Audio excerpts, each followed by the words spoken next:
All right. So heading over to the NFL. Now we started this segment on last show, so this is probably part 2. We're gonna probably have a part 3, whatever, until the draft come. We're gonna talk about the draft. So part 2. Now we're gonna focus a little more on offensive players.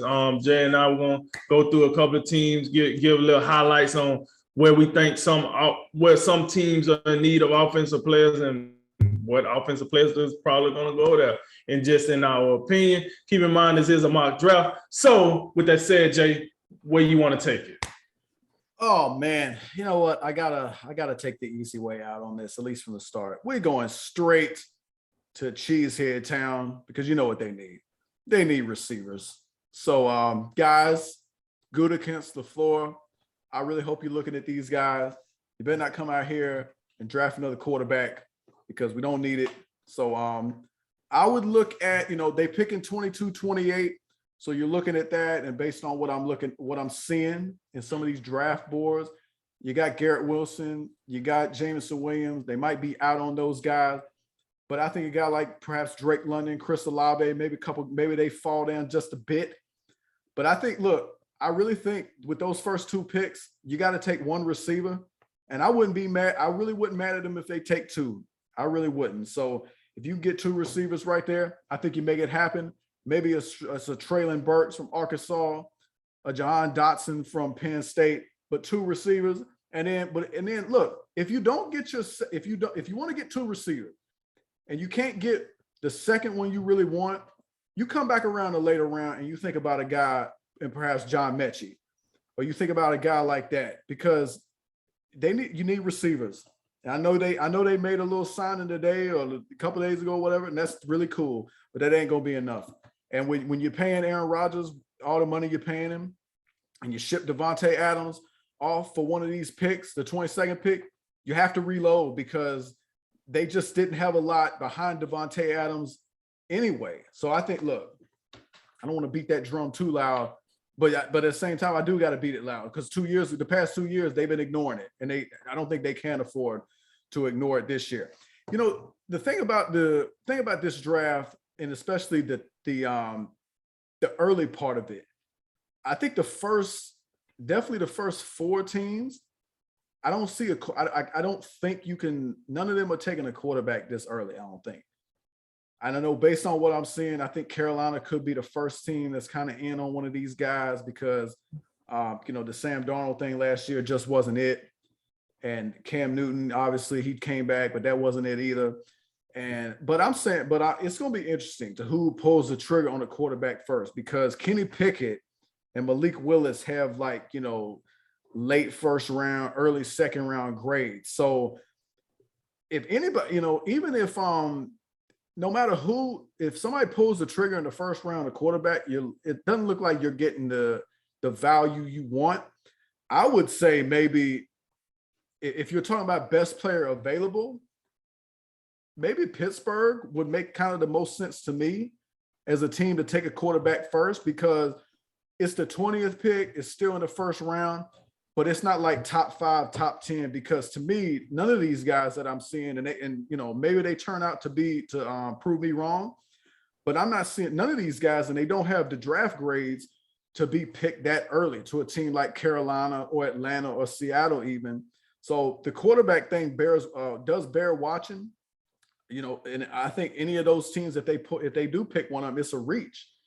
And for the teams like for Jacksonville, for instance, what do they want to do? How are they going to approach this draft? Because you assume you got your quarterback, you got James Robinson, you picked a bunch of, you signed some guys in the free agency and the receivers, including Christian Kirk.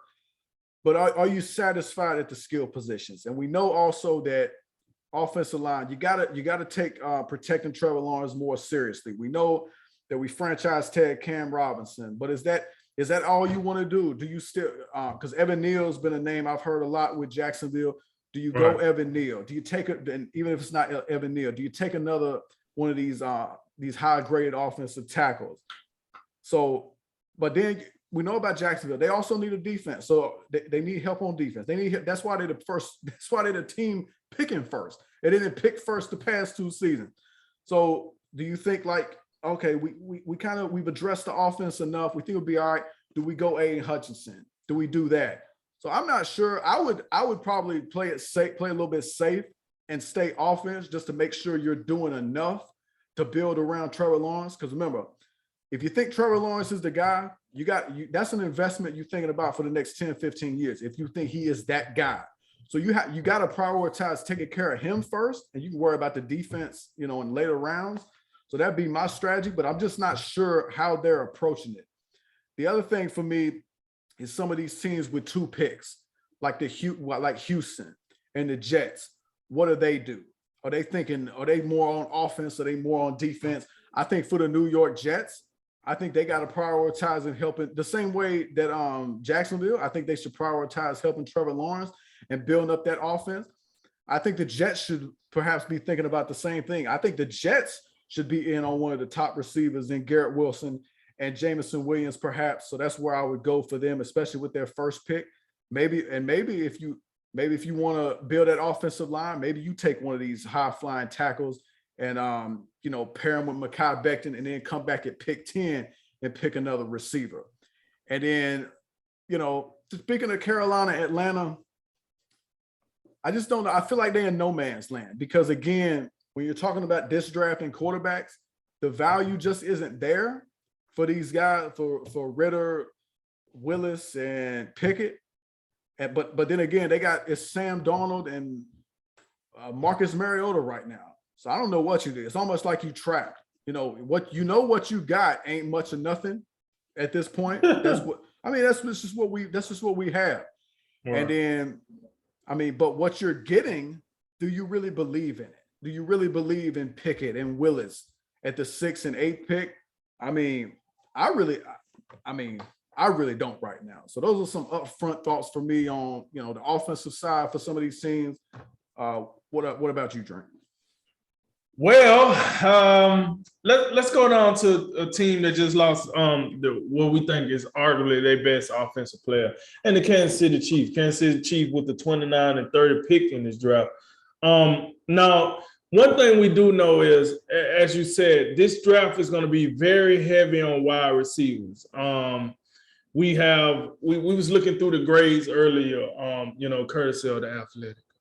But we was going through that and we was looking at it earlier, and they had 5 receivers, 6 if you count the 1-2 range, but 6 receivers going in the first round, pretty much.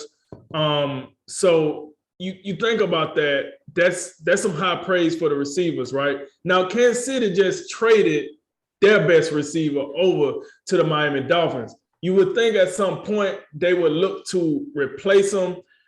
According to what I'm looking at, I know once Jameson Williams is off the board, now you have to kind of Jameson Williams. I say Garrett Wilson as well. Once they're off the board, now I don't know if you would quite have the speedster that you would like. So you probably have to look at. I know you mentioned Dotson, a guy like that maybe.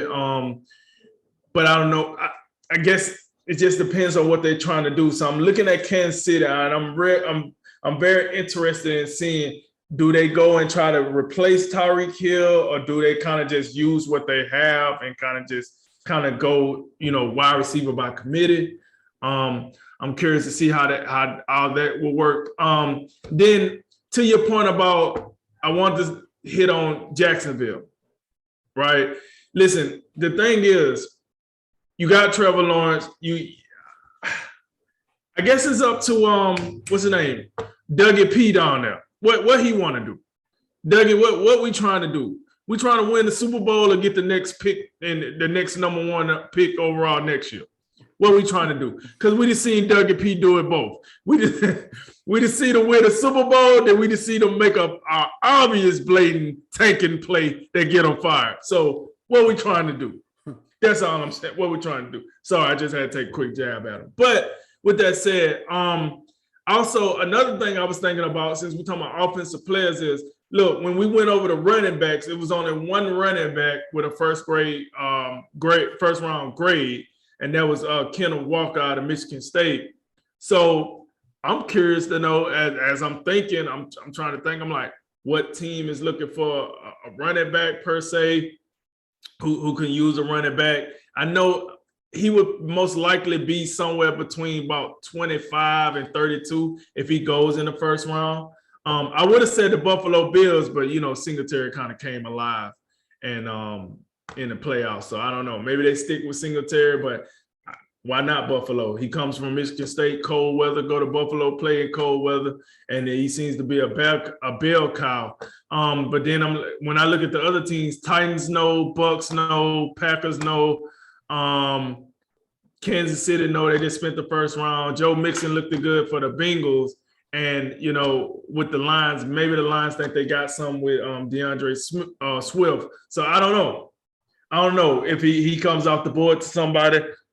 We'll see, but those were some of the quick outlooks I seen just skimming the wave toss for offensive players. Yeah, to the point about Kenneth Walker, because he is the top graded back based on what we're looking at, and I think he's on this big board. He's about 35th. But you look at the team, you look at all these teams, and I think for the most part, a lot of these teams kind of solidified at running back, especially at the back end of the draft, where you think maybe he'd be in play. But I think Buffalo perhaps is that could be a team that maybe not to say that they don't like what they have in Singletary, but like it feels like it's been a while since like I looked at Zach Moss and I'm like, yeah, Zach Moss, right. He's really like handling the power angle of it. So maybe like you look at Walker as like the power guy to Singletary is more of his quickness and pass catching ability. And then like Detroit, I mean, Michigan State guy, Detroit, the same state. Maybe that's another.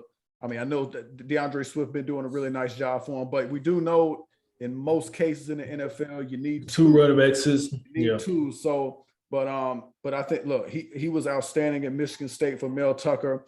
But we know how running backs are. I mean, you can kind of get him wherever. So if he ain't in the first round, he's going to come off the board probably in the second round because that's just the value. But the other thing about it is, the thing about these wide receivers, just to go back, there's a lot of teams that got need wide receivers. A lot. As you look through this, think about Philadelphia with Devontae Smith and nothing, for the most part, nothing. I mean, we just can't. We just can't take another season of Jalen Reagor. We just can't. I mean, this is not serious. So Philadelphia got to be in there. How about New Orleans? Y'all want to get a receiver at some point, or y'all just keep waiting for Michael Thomas? Get a receiver, please, and then you keep going. What about New England? New England need some help. They just did something, I think. Then they just traded for somebody. They traded for Devontae Parker. But even outside of him, I mean, Bourne and Aguilar and Myers, I mean, I feel like they need a little something. I think receiver market going to be crazy. When you talk about trades in the first round, I think receiver might be a point where you see some trades made because there are a lot of receivers that's going to go off the board in the first round, but there's a lot of teams that need receivers. And like when you go down the list of like, oh man, maybe the Jets take a receiver, and then maybe Philadelphia, New Orleans, it's going to start getting competitive. And then when you get around to Green Bay, I mean, is there a possibility where receivers come off the board so quickly that they have to make a move? I don't know. I think when you talk about trades, I don't think a lot of times you see teams trade up for quarterbacks. Receiver might be that position this year.